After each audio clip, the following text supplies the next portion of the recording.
नमस्कार, एक बार फिर से बहुत स्वागत आपका एनएच 24/7 पर। आप देख रहे हैं अंचल और आंचल। शुरुआत करते हैं हम रायपुर से आ रही बड़ी खबर के साथ। पुलिस कमिश्नरी को लेकर नोटिफिकेशन आ चुका है। शासन ने अधिसूचना जारी कर दी है। निगम क्षेत्रों में कमिश्नरी प्रणाली लागू होगी। कमिश्नरी में 21 थाने आएंगे। रायपुर ग्रामीण में 12 थाने शामिल होंगे और 23 जनवरी से ये जो सिस्टम है वो लागू हो जाएगा। तो महत्वपूर्ण खबर छत्तीसगढ़ की राजधानी रायपुर से है। शहरी थानों की अगर बात करें तो सिविल लाइन, देवेंद्र नगर, तेलीबांधा, कोतवाली, गंज थाना पुलिस, मोधापारा, गोल बाजार, ये जो थाने हैं शहरी थाने के अंतर्गत आएंगे। ग्रामीण थाने में विधानसभा है, धरसीवा, खरोरा, तिल्दा, नेवरा, माना, मंदिर, हसौद, आरंग, नवा रायपुर। कुल मिलाकर नगर पालिका निगम बिरगांव के बाहर आने वाले सारे क्षेत्र जो हैं वो ग्रामीण इलाकों में आने वाले हैं। तो जोन प्रबंधन की जिम्मेदारी होगी, अपराध शाखा की जिम्मेदारी होगी, यातायात मुख्यालय, साइबर सेल, इंटेलिजेंस, महिला अपराध प्रोटोकॉल और कानून व्यवस्था की अलग अलग इकाइयों की जिम्मेदारी होगी। पुलिस आयुक्त को मजिस्ट्रेट के अधिकार भी सौंपे गए हैं। धारा 144 लागू करने का अधिकार होगा। पुलिस आयुक्त को जुलूस, धरना, सार्वजनिक सभाओं पर अनुमति या फिर प्रतिबंध का अधिकार होगा। हथियार लाइसेंस जारी करने का अधिकार होगा। निरस्त करने का भी अधिकार होगा। निषेधाज्ञा और प्रतिबंधात्मक आदेश जारी करने का भी अधिकार होगा। आपात स्थिति में त्वरित फैसला लेने की शक्ति होगी। पहले सभी अधिकार जिला कलेक्टर के पास और कार्यपालक मजिस्ट्रेट के पास हुआ करते थे, लेकिन अब सब कुछ पुलिस आयुक्त के हाथों में होगा। वो इसको लेकर फैसला कर सकते हैं। तो महत्वपूर्ण ये फैसला है। और बता दें आपको फिर से कि 23 तारीख यानी कि कल से रायपुर में कमिश्नरेट सिस्टम लागू हो जाएगा। भोपाल इंदौर मॉडल के तर्ज पर यह सिस्टम लागू किया जाएगा।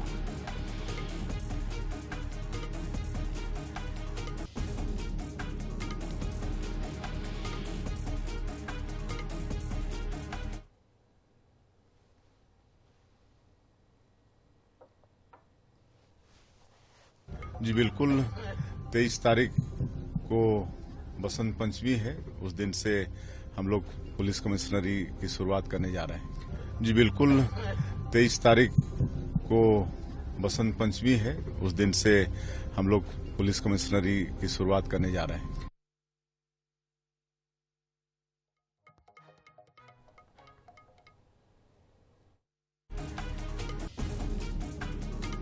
अटकलें लगाई जा रही थी कि पूरे जिले में इसको लागू किया जाएगा, लेकिन ये अटकलें तब और तेज हो जाती हैं जब इस सिस्टम के लिए गृह मंत्री अपना समर्थन व्यक्त करते हैं। गृह मंत्री ने ये प्रस्ताव मुख्यमंत्री विष्णुदेव साय के सामने पेश किया था। 21 तारीख को भी कैबिनेट की बैठक हुई थी, लेकिन इस पर चर्चा नहीं हो पाई थी।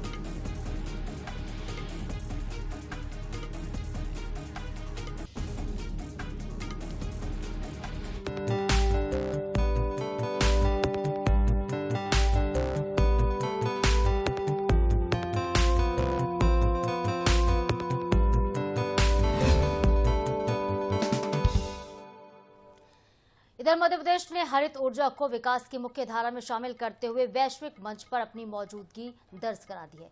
मुख्यमंत्री डॉक्टर मोहन यादव स्विट्जरलैंड के दावोस में आयोजित हुए वर्ल्ड इकोनॉमिक फोरम 2026 में शामिल हुए, जहां पे उन्होंने राज्य के हरित ऊर्जा विजन को दुनिया के सामने रखा। पीएम नरेंद्र मोदी के हरित ऊर्जा संकल्प से प्रेरित मध्य प्रदेश स्वच्छ, सस्ती और भरोसेमंद ऊर्जा की दिशा में तेजी के साथ आगे बढ़ रहा है। देखिए हमारी खास रिपोर्ट।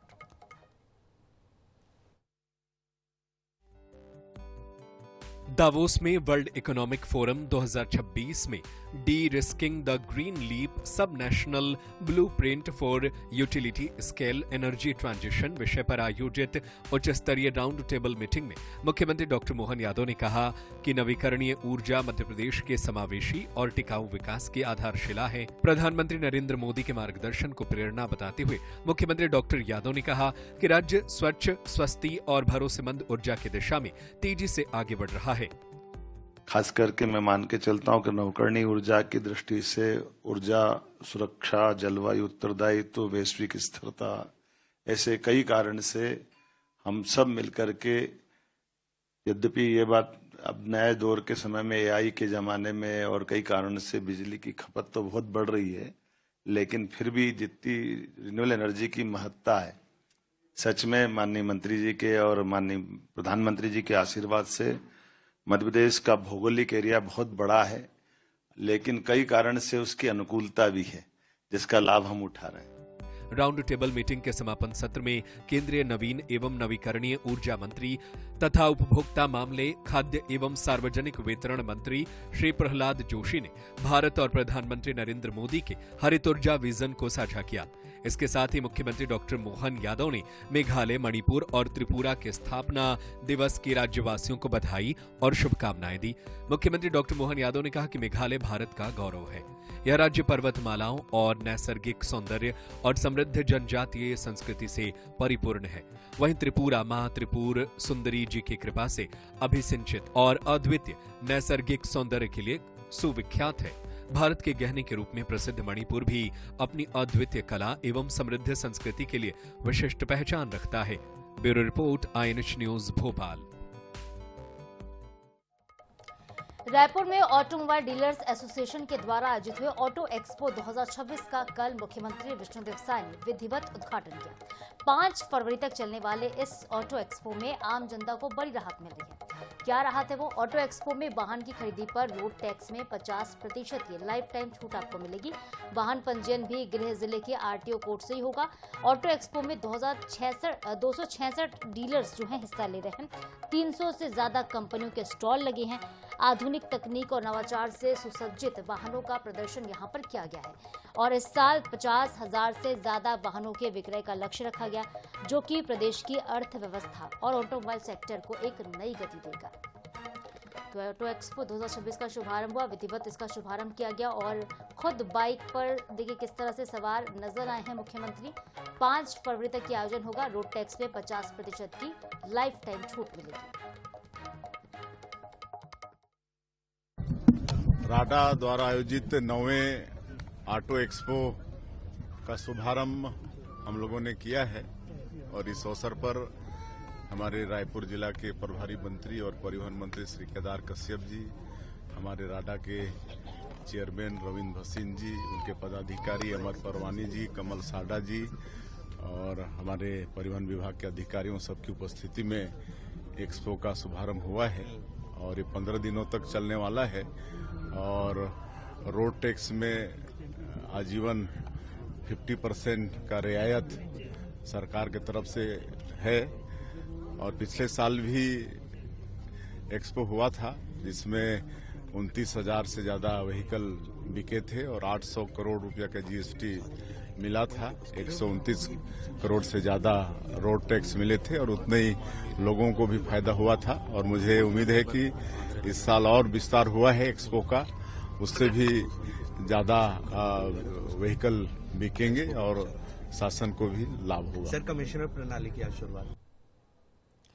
दतिया में बदमाशों के हौसले लगातार बुलंद होते जा रहे, कभी फायरिंग तो कभी हत्या और अब एक नेता की सरेआम पिटाई का मामला सामने आया। मामला बड़ौनी थाना क्षेत्र का, जहां पे बदमाशों ने एक चर्चित नेता को गांव के बाहर ले जाकर निर्ममता के साथ पीटा और वीडियो बनाकर सोशल मीडिया पर शेयर भी कर दिया। कमथरा गांव के रहने वाले पीड़ित नेता लोकेंद्र सिंह अहिरवार, जो कि जिले में नेताजी के नाम से जाने जाते हैं, बता दें कि इस घटना के बाद किसी तरह से बड़ौनी थाने पहुंचे।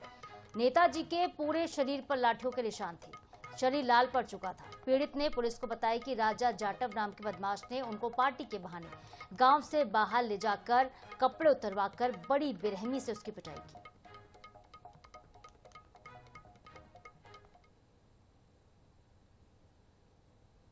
इनका आरोप है कि एक इनके समाज के 2 लड़के थे, इनको कल पार्टी के बहाने ले गए थे। वहाँ पे एक राजा बड़ौनी है, उसके कुछ साथी थे, ये लोग क्रिमिनल माइंडेड पर्सन है। इनके द्वारा इनको बैठा के उनको अपने बंधक बना के उसकी मारपीट करी गई। उनसे कुछ सोशल मीडिया पर फोटो पोस्ट कराए, वीडियो पोस्ट कराए गए और इसका ये कहना है कि इसके कुछ असली वीडियो उन्होंने नंगा करके बना लिया, उसकी मारपीट की गई है। संबंध में वो थाने पर रिपोर्ट कर रहा है, FIR करी जा रही है। नागदा से खबर, खासरौद में वैध मतदाता सूची से 5,000 से ज्यादा नाम कटने के बाद लोग काफी गुस्से में हैं। नाराज होकर मतदाताओं ने इसको षड्यंत्र माना, SDM को ज्ञापन सौंपा और निर्वाचन आयोग से निष्पक्ष जांच की मांग की। लोगों ने BLO के खिलाफ कार्रवाई की मांग की, कहा कि आपत्तियां असत्य पाई जाती हैं तो आपत्तियों के खिलाफ कठोर कार्रवाई की जाए।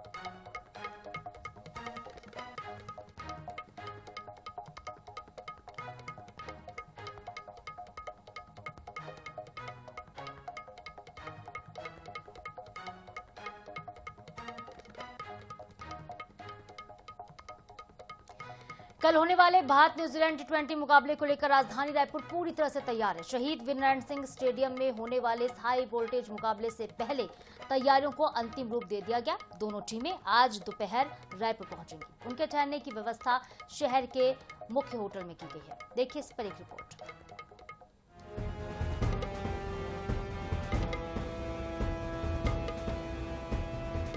टी20 मैच को लेकर प्रशासनिक और सुरक्षा तैयारियां पूरी कर ली गई है।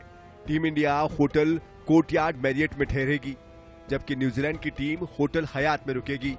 पहले नया रायपुर स्थित मेफेयर रिसोर्ट में टीमों के ठहरने की योजना थी, लेकिन सभी कमरे बुक होने के कारण अब टीमों को शहर के दूसरे होटलों में ठहराया जा रहा है। मैच के कारण शहर के होटलों में सामान्य दिनों की तुलना में कमरों का किराया 5 से 7,000 रुपए तक बढ़ा दिया गया है। वहीं जिन होटलों में टीम रुक रही है वहां का किराया 30,000 से ज्यादा हो गया है। दर्शकों की सुविधा के लिए स्टेडियम के अंदर खाने पीने की चीजों के रेट CSCS ने निर्धारित कर दिया है।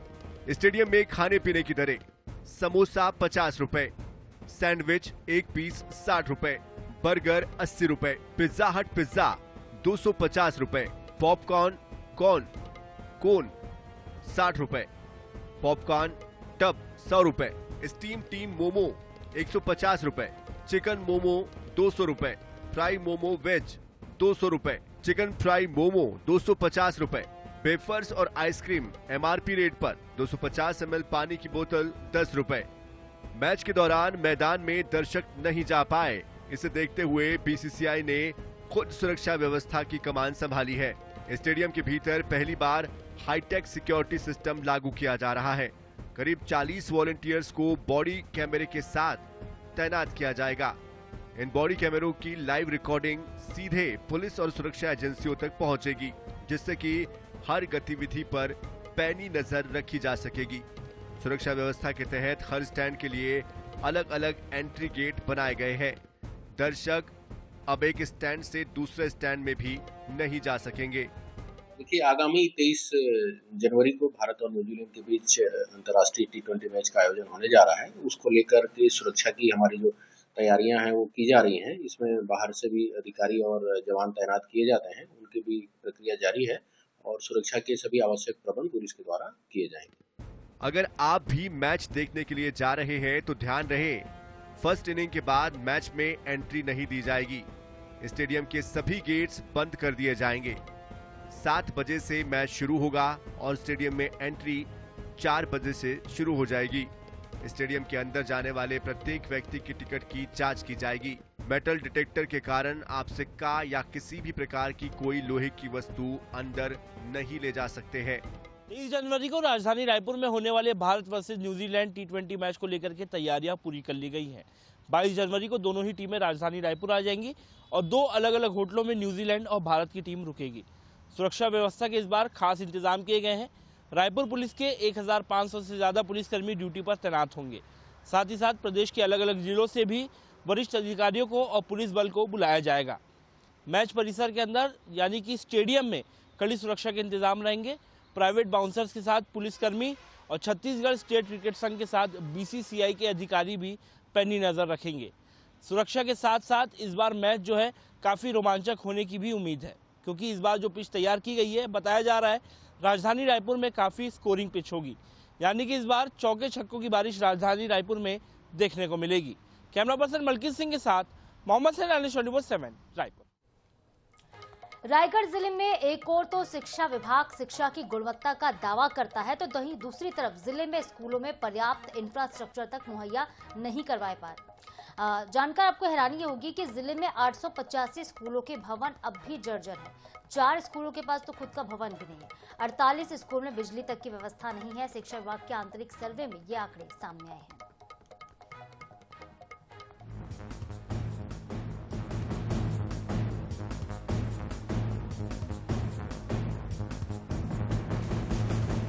रायगढ़ जिले में शिक्षा विभाग के जो आंकड़े सामने आए हैं वे बेहद चिंताजनक हैं।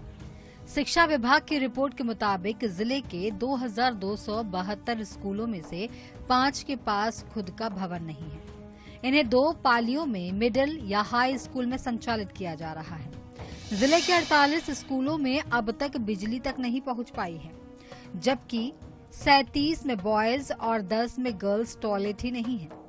जिले के 667 स्कूल बिना बाउंड्री वॉल के हैं, जबकि 1080 स्कूलों में प्लेग्राउंड ही नहीं है। इसके अलावा 2023 स्कूलों में सैनिटरी पैड की व्यवस्था की कमी, 1863 स्कूलों में लाइब्रेरी नहीं और 1816 स्कूलों में रेन वाटर हार्वेस्टिंग सिस्टम नहीं लगा है। 11 स्कूलों में पानी नहीं है, जबकि 44 स्कूलों में नल नहीं होने के चलते हैंड वॉश की सुविधा ही नहीं है। खास बात यह है कि शहर के कुछ स्कूलों में भी ऐसी ही स्थिति है। ये विगत कई वर्षों से ये आइडेंटिफाई किया जा रहा था कि जिले के कुछ विद्यालय जिनमें मूलभूत आवश्यकताओं की कमी है, जैसे कुछ विद्यालयों में सुदूर अंचल में होने के कारण इलेक्ट्रिफिकेशन नहीं है, कुछ विद्यालय जो बाउंड्री वॉल से वंचित हैं, कुछ ऐसे विद्यालय हैं जहां गर्ल्स टॉयलेट नहीं थे और कुछ ऐसे विद्यालय थे जो थोड़ी जर्जर अवस्था में थी या रैंप की व्यवस्था नहीं थी। अभी राज्य शासन का स्पष्ट निर्देश है कि ऐसे विद्यालयों का चिन्हांकन किया जावे और यथासंभव विद्यालय को सर्व सुविधा युक्त बच्चों के लिए बनाया जाए, ताकि वहाँ का वातावरण बड़ा स्वस्थ हो और बच्चे अच्छे से अध्ययन अध्यापन कर सकें।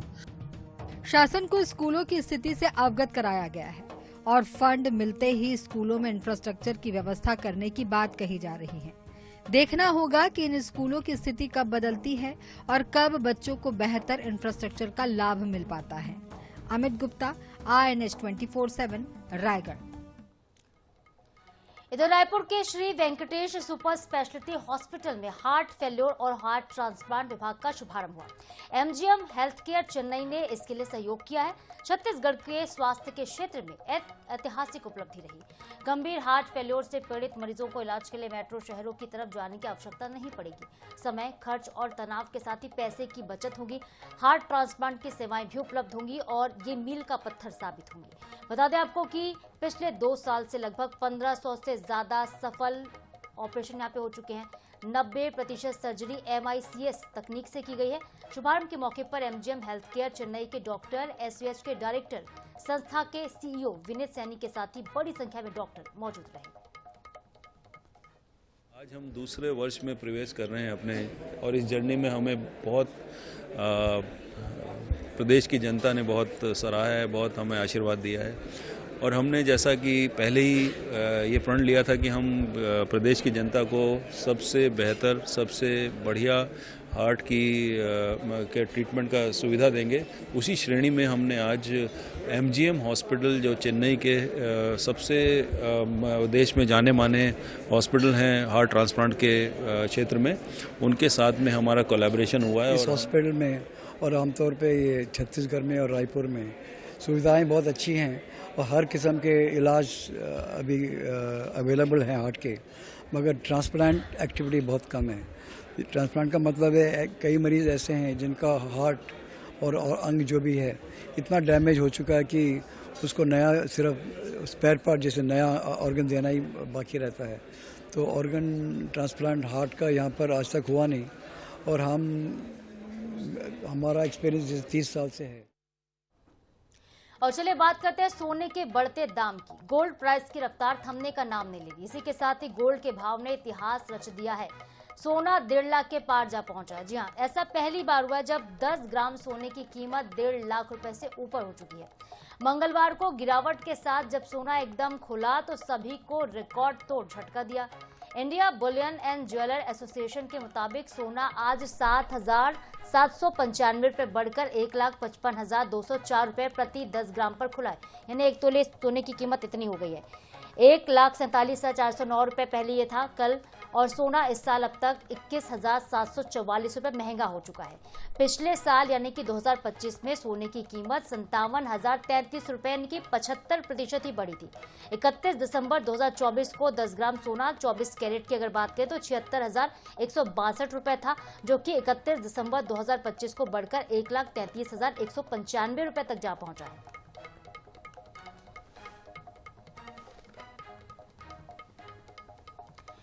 नशे के खिलाफ चलाए जा रहे ऑपरेशन आघात के तहत जशपुर की पुलिस को एक बड़ी सफलता मिली। थाना नारायणपुर क्षेत्र के रानी कोम्बो में एक क्रेटा कार से 1 क्विंटल 85 किलो अवैध गांजा जब्त हुआ है। जब्त गांजे की बाजार में कीमत 55,50,000 रुपए है। पुलिस ने मौके पर 2 तस्कर भी गिरफ्तार किए हैं, जिनको कोर्ट भेजा गया है। जानकारी के मुताबिक अब उनको न्यायिक रिमांड पर पुलिस ने लिया है। मंगलवार की सुबह मुखबिर की सूचना पर सफेद क्रेटा कार को रोका गया था। गांजा को छुपाकर नारायणपुर से यूपी तक ले जाने की तैयारी थी। एसएसपी के निर्देश पर नारायणपुर और बगीचा की पुलिस ने संयुक्त कार्रवाई की और रानी कोम्बो गांव के मुख्य मार्ग पर नाकाबंदी करके कार को रोका, उसकी तलाशी ली।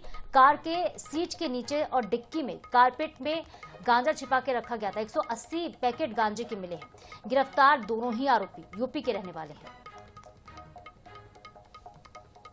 जशपुर पुलिस का ऑपरेशन आघात, जिसके तहत 1 क्विंटल 85 किलो मात्रा में गांजा पुलिस ने पकड़ा है। नारायणपुर थाना क्षेत्र के रणकम्बो गांव के पास में पुलिस को मुखबिर से सूचना मिली थी कि उड़ीसा से गांजे की तस्करी की जा रही है, जो उत्तर प्रदेश ले जाया जा रहा है।